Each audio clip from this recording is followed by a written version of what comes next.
Episode की शुरुआत में हम देखते हैं एक ब्लॉन्ड छपरी अपने क्लासमेट्स को बुरी तरह पीट रहा होता है और वो बेचारे उससे रिक्वेस्ट करते हैं कि वो उन्हें और ना पीटे। वो ब्लॉन्ड छपरी आराताके को उनके स्कूल के सबसे स्ट्रॉन्ग बंदे के रूप में एक्सेप्ट करते हैं। आराताके ये सुन के खुश होता है और डिसाइड करता है कि वो अब सेसन स्कूल के legend white tornado beast Shirokawa Naoya से लड़ाई करेगा और अपना खौफ फैलाएगा। दूसरी तरफ लेजेंडरी बीस्ट शिरोकावा अपने पंटर लोगों के साथ स्कूल से निकलता है और छपरी गैंग उन्हें देख रही होती है। गैंग को लगता है शायद उनसे गलती हुई है, ये व्हाइट बीस्ट शिरोकावा नहीं हो सकता, ये तो 3 बेवकूफ हैं। बट उनके गिरे इरेजर पे लिटरली शिरोकावा का नाम ये कंफर्म कर देता है। अगले सीन में हम देखते हैं कि शिरोकावा अपने पंटर लोग के साथ मिसाकी के कैफे में सिंपिंग करने पहुंच जाता है। छपरी गैंग को अब भी यकीन नहीं होता, बट खिड़की से आती आवाजों में से जब वो शिरोकावा और कुरोतात्सु जैसे नामों को सुनते हैं तो उन्हें यकीन हो जाता है कि ये वही बंदा है। आराताके तो गुस्से से भर जाता है। अगले दिन जब शिरोकावा एंड पंटर्स स्कूल से जा रहे होते हैं तभी एक लड़की उनकी तरफ मदद मांगते दौड़ते हुए आती है। शिरोकावा पहचान लेता है कि ये उनका वाइस प्रेसिडेंट है जिसने लड़कियों के कपड़े पहन रखे हैं, जिस पे वाइस प्रेस बताता है कि उसे जबरदस्ती ये लड़कियों के कपड़े पहनाए गए हैं। युकिमुरा, ये फ्रॉक पहनो और बिना सवाल जवाब करे मेरे घर आओ। हागिमोतो ऐसा बोलता है क्योंकि उसकी मॉम अपने बेटे को एक गर्लफ्रेंड के साथ देखना चाहती थी, बट हागिमोतो अखंड सिंगल है और इस तरह वाइस प्रेस एक 8 आउट ऑफ 10 बैडी बनके उनसे बच के भाग रहा है। वो उन तीनों से कहता है कि वो स्टूडेंट काउंसिल रूम से उसकी यूनिफॉर्म ला दें। शीरो और पल्टन मामला समझ ही रहे होते हैं कि तभी ब्लॉन्डी और उसका छपरी गैंग वहां ऑरा फार्मिंग करते हुए आते हैं और वाइस प्रेस युकिमुरा को शिरोकावा की बंदी समझ लेते हैं। तो तुम भी पिघल ही गए शीरो मेरे भाई। और फिर वो युकिमुरा को अगवा कर लेता है। व्हाइट बीस्ट शिरोकावा सनपाई, अगर आपको आपकी बंदी वापस चाहिए तो ठिकाने पे मुझसे लड़ाई करने टाइम से आ जाना। काउंसिल रूम में हागिमोतो की फटी पड़ी होती है क्योंकि उसने अपनी मॉम को अपनी जीएफ से मिलाने का वादा किया था और युकिमुरा भाग गया। तभी वहां मिसाकी पहुंचती है जिसे देखकर वो पैनिक में वहां से भाग जाते हैं। मीसा वहां गिरे कपड़ों को देखती है। तभी उसोई पीछे से आकर कहता है, क्या आपने किसी के कपड़े उतारे? अगर आपको कपड़े ही उतारने हैं तो आप मेरे उतार सकती है प्रेस। वो दोनों बातें करते हुए बाहर जाते हैं। तभी उन्हें गेट पे परेशान 3 बेवकूफ जो हुआ वो बताते हैं। चलते हुए कुरोतात्सु ने बताता है कि वो ब्लॉन्ड छपरी गैंग उनके स्कूल के अंडर क्लासमैन है। इक्कुन पूछता है, क्या तुम वो व्हाइट बीस्ट हो? जिस पर शिरोकावा ऑरा फ्लेक्स करता है। मीसा हैरान होती है कि सेसन हाई स्कूल में इतने बदमाश और छपरी बच्चे पढ़ते हैं। कुरोतात्सु बताता है कि शिरोकावा भी बदमाश था, बस मम्मी के डर से बदमाशी छोड़ दी। खैर, बहुत से आइडियाज को रिजेक्ट करके वो डिसाइड करते हैं कि वो युकिमुरा को बचाने जाएंगे। अगले सीन में वो उस स्कूल के बाहर खड़े होते हैं। मीसा के दिमाग में ये स्कूल काफी अलग था जहां गुंडे भरे पड़े हों। वो पूछती है कि युकिमुरा कहाँ है, जिस पर कुरोतात्सु और शिरोकावा 1 सेकंड रुककर बोलते हैं कि उन्हें नहीं पता, पर मीसा उनके झूठ को पकड़ लेती है। तभी वहां पे आओई-चां प्रकट होता है। मीसा पूछती है, क्या तुम यहाँ पढ़ते हो? मीसा उससे ब्लॉन्डी गैंग के बारे में भी पूछती है। आओई बताता है उसका नाम आराताके है और ये यहाँ का भयंकर बदमाश है, उन्होंने कहर ढा रखा है। शिरोकावा एंड गैंग को आओई का चेहरा जाना पहचाना तो लगता है, पर वो रिकॉल नहीं कर पाते। उसे याद दिलाता है कि उन्हें युकिमुरा को बचाना है। दूसरी ओर सीक्रेट बेस पर युकिमुरा रस्सियों में बंधा हेल्प के लिए आवाज लगा रहा होता है। तभी आराताके अंदर आता है और युकिमुरा को घूरने के बाद उसके रस्सियों को खोल देता है, पर उसे हिलने और भागने को मना करता है। युकिमुरा बोलने की कोशिश करता है कि वो एक लड़का है, पर आराताके नहीं सुनता, जिस पर युकिमुरा अपने कपड़े उतार के प्रूव करने वाला होता है। हालांकि आराताके अलर्ट होकर उस पर अपना ब्लेजर फेंक मारता है और कहता है कि वो उसे रिझाने की कोशिश ना करे, उसे सिर्फ व्हाइट बीस्ट में इंटरेस्ट है, युकिमुरा में नहीं। और फिर वो वहां से चला जाता है। दूसरी तरफ मिसाकी कहती है, तुम लोगों को पहले ही बता देना चाहिए था। शिरोकावा रिप्लाई देता है, वो एक सीक्रेट बेस है, इसीलिए हमें उसे सीक्रेट रखना पड़ा। उसोई पूछता है, क्या ऐसे यूनिफॉर्म में उनसे जाके भिड़ जाना ठीक होगा? उन्हें लगता है कि ऐसा करने से सेका हाई स्कूल की रेपुटेशन खराब होगी और वो डिसाइड करते हैं कि वो पुलिस को भी रिपोर्ट नहीं करेंगे क्योंकि मैटर आसानी से संभाला जा सकता है। सीन शिफ्ट होता है। भेस बदलकर आओई कहती है, ओए गुंडे, मुझे हाथ मत लगा। छपरी बने शिरोकावा एंड गैंग उसे छेड़ रहे होते हैं। तभी राउडी उसोई उसे बचाने आता है, लेकिन बदमाश मीसा तो डायलॉग बोलने की कोशिश में अपनी जीभ काट लेती है। आओई उसे सीन खराब करने के लिए बहुत सुनाती है। शिरोकावा एंड मंडली कुछ समझ नहीं पाती, पर ये आओई का आइडिया रहता है जहां वो लोग प्रिटेंड कर रहे हैं कि वो सब हाई स्कूल बदमाश है और इंस्टाग्राम रील्स शूट कर रहे हैं। ये एक आसान तरीका है बदमाशों के अड्डे में घुसने का। ऐसे छपरी ड्रेसअप और चिल्लम चोट के बीच शिरोकावा को पुराने दिन याद आ रहे होते हैं। दूसरी ओर आराताके भी पुरानी यादों में डूबा होता है। मीसा और मंडली युकिमुरा को बचाने का सोच रहे होते हैं। तभी सुजुना वहां से गुजरती है। फिर वो रुक के उनके रील में मेन विलन या नहीं तो कम से कम एक लाश का ही रोल मांगती है, जिस पर मीसा उसे वहां से भगा देती है। आराताके की गैंग उसे कन्विंस कर रही होती है कि शायद शिरो द व्हाइट बीस्ट अब पहले जैसा नहीं रहा, क्योंकि वो अब तक नहीं आया। आराताके को याद आता है वो पल जब वो बुली हो रहा था और महान लेजेंडरी व्हाइट बीस्ट शिरोकावा ने एक कूल सी एंट्री मारकर उन बुलीज को कुत्ते की तरह पीटकर उसे बचाया था। आराताके को यकीन था कि वो आएगा। वहीं सुजुना के जाने के ठीक बाद मेड कैफे की ओनर वहां आती है और उनके फिल्म की स्क्रिप्ट पढ़ने लगती है। वो उनके हाई स्कूल बदमाशों के ऊपर लिखी स्क्रीन प्ले में इम्प्रोवाइजेशंस करने लगती है। फिर काफी देर तक अलग अलग तरीके और चीजों की बात करके वो चली जाती है।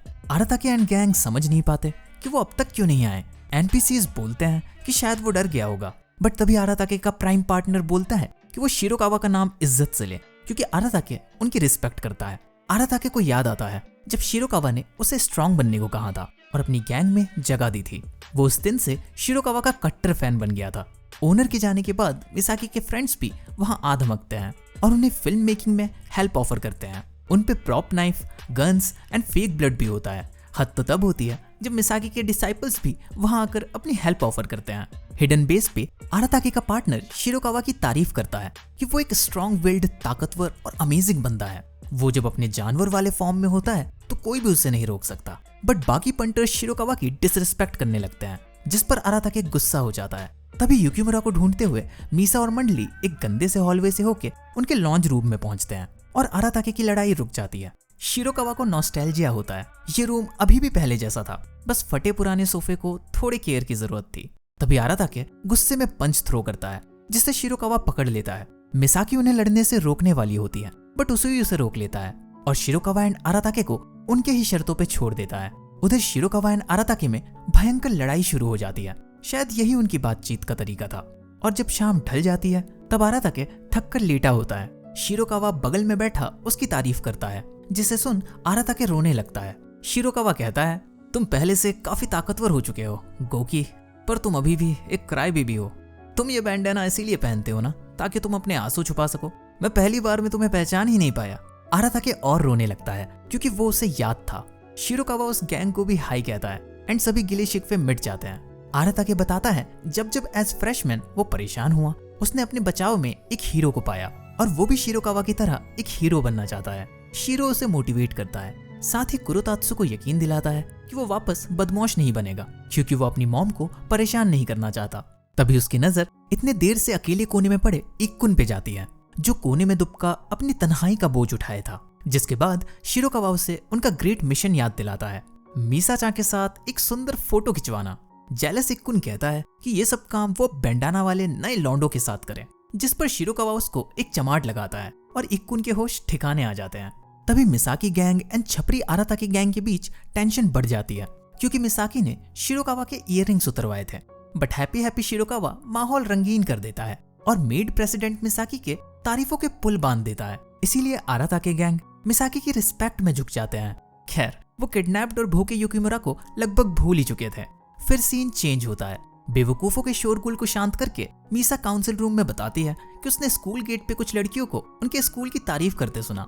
अगले साल यहाँ बहुत सी फीमेल गर्ल्स एडमिशन लेंगे, क्योंकि यहाँ से सड़े हुए लौंडों की महक जा चुकी है। उनकी ये बातें बाहर दीवार से टिका एक लड़का सुन लेता है, जिससे बहुत ही मिसोजिनिस्टिक वाइब्स आ रही होती हैं। वाइस प्रेसिडेंट सजेशन बॉक्स में से एक चिट को बाहर निकालता है। लड़कियों ने ज्यादातर चिट्स और लड़कों ने रैंडम डूडल्स डाले होते हैं। उनके पास करने के लिए बहुत काम था, जिसके कारण मीसा डिसाइड करती है कि वो उन्हें आपस में बांट देगी।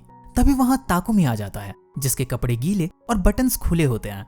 वो मीसा से टॉवल या ड्रायर मांगता है। युकिमुरा उसे अपनी क्यूट पिंक कलर की टॉवल शर्माते हुए ऑफर करता है। उसकी हरकतें प्यार में पड़ी अबला नारी जैसी होती हैं। उसुई पूछता है कि वो उससे डर क्यों रहा है, जिस पर मीसा उसे याद दिलाती है कि वो अव्वल दर्जे का ठरकी है। ताकुमी उन्हें बताता है कि कुछ बच्चे टैप को खोल नहीं पा रहे थे और जब उनके हेल्प मांगने पर ताकुमी ने किक मारी तो टैप टूट गया और वो फवारे में भीग गया। काउंसिल मेंबर्स तुरंत हरकत में आते हैं और टैप ठीक करने भागते हैं। उसुई टॉवल वापस करते हुए कहता है, युकिमुरा, टॉवल का शुक्रिया।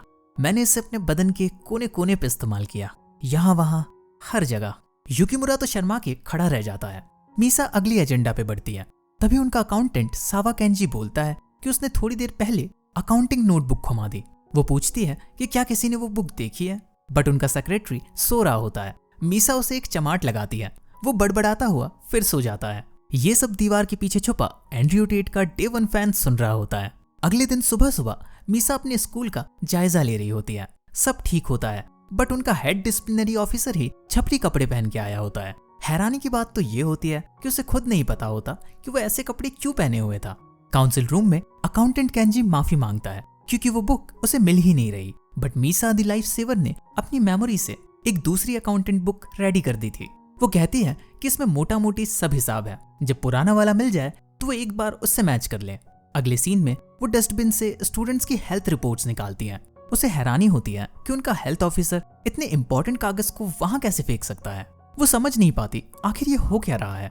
हमारा मिस्टीरियस किंग हॉलवे से गुजर रहा होता है, तभी कुछ लड़कियां उसके हुडी के ऊपर कमेंट्स करती हैं, जिसे सुनकर वो टमाटर जैसा लाल हो जाता है और वो भागकर सीधा ब्रॉडकास्ट मंत्री हागेमोतो ताकाशी के पास जाता है। और अगले सीन में हमें एक लोफी म्यूजिक पूरे स्कूल में सुनाई देने लगता है। मीसा ब्रॉडकास्ट रूम में आके मिस्टीरियस किंग को ये सुला देने वाला म्यूजिक बंद करने को कहती है, पर वो बहानेबाजी करता हुआ पीछे जाके दरवाजा बंद कर देता है।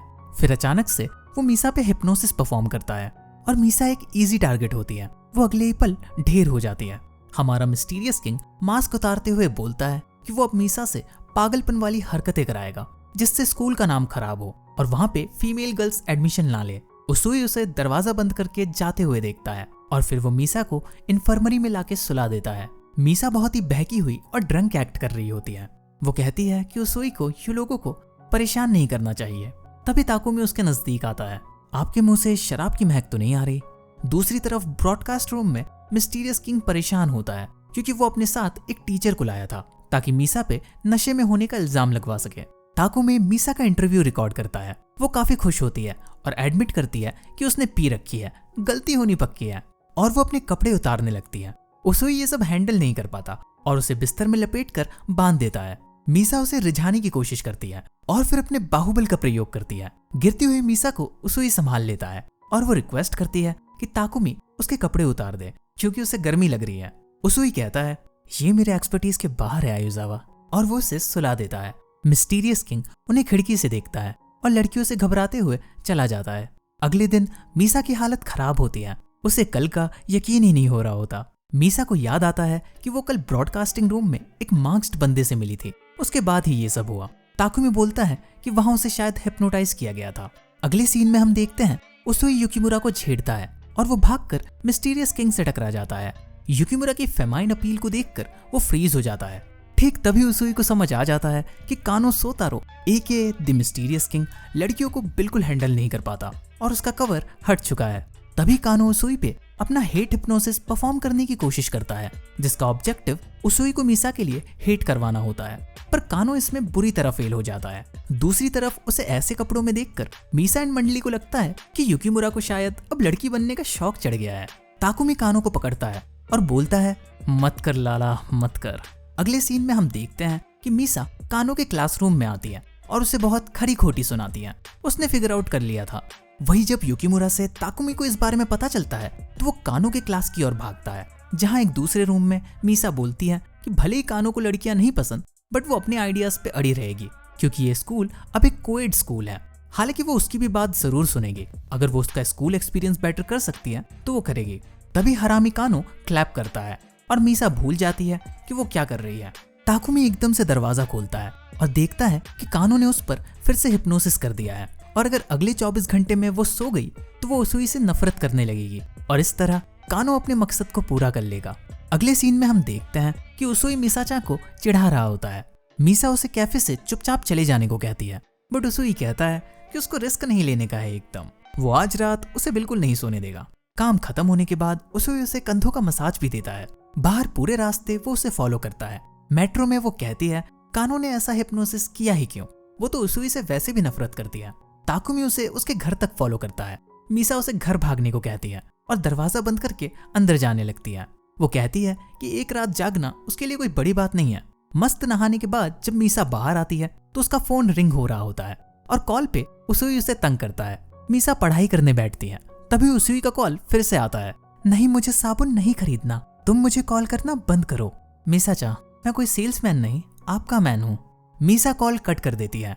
कुछ घंटों बाद उसोई फिर से कॉल करता है।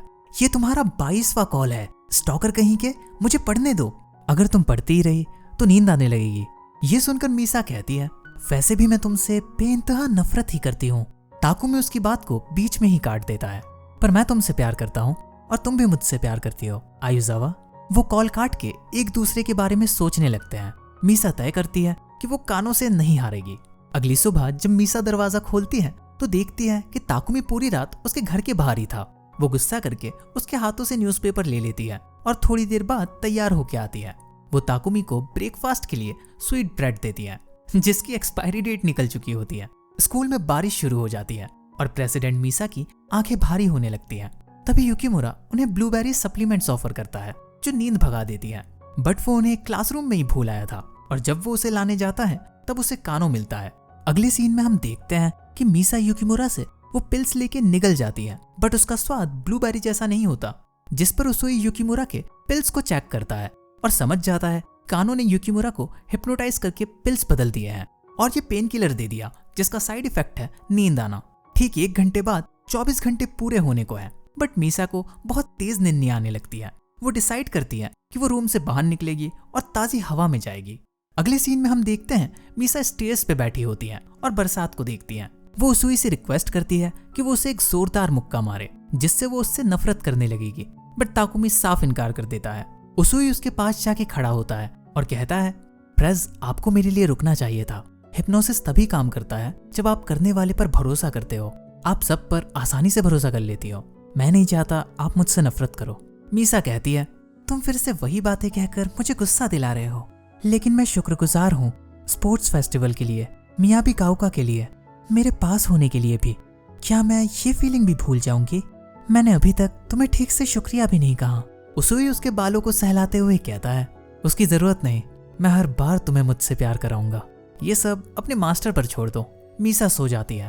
तभी वहां कानो आता है और अपनी जीत अनाउंस करता है।